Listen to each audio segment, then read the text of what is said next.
Yang saya sebut apa?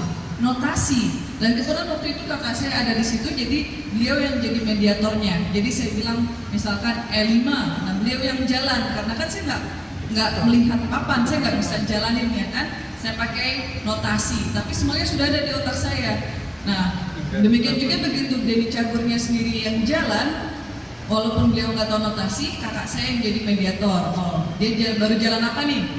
Pion kemana ini? Ada yang bisa jawab nggak? Cepat ya. Betul, tepuk tangan. C3, kok cepet banget ya? Iya. Jadi begitu pion ini jalan ke C3, kakak saya yang bilang ya C3. Nah itu langsung masuk terekam di otak saya, ya kan? Dan begitu saya mau jalan lagi, saya pikir lagi, ya kan? Saya oke, volumenya nggak ada, tapi saya bilang D5, ya. Jadi langsung kakak saya yang jalanin D5 dan begitu sampai terakhir, sampai kalau nggak salah saya checkmate ya, sampai terakhir ke 9. Nah, aduh ada ada ad-nya sebentar, oke. Nah,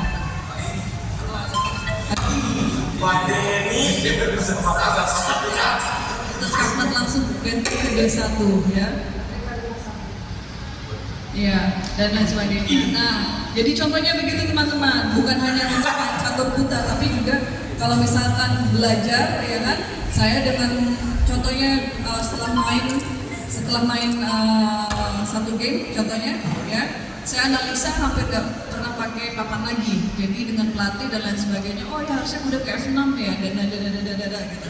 Jadi kalau kita bicara seperti itu, contohnya di bandara atau di airport, nah itu bahaya teman-teman, karena disangkanya kita lagi merumus bom, ya kan? Udah F3 pakai koordinat semua kan, atau nggak kita mau ngebom sesuatu atau gimana ya kan? Nah itu agak bahayanya. Ini mic-nya ada yang kebuka. Iya, jadi contohnya seperti itu.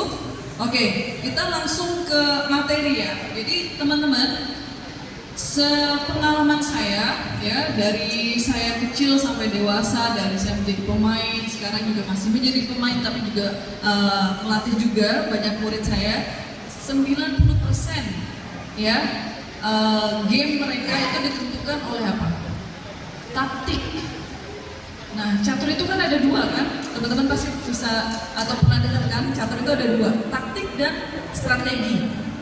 Nah, taktik itu adalah sesuatu yang teman-teman tahu harus mau ngapain waktu sesuatu itu ada di atas papan. Tapi strategi nggak ada apa-apa, tapi teman-teman tahu harus ngapain. Mungkin agak susah penjabarannya untuk yang kecil, ya. Tapi nanti teman-teman pasti tahu. Jadi catur itu kan juga dibagi oleh 3 fase. Ada yang tahu nggak fasenya apa aja di catur? Ada yang mau tanya? Ya?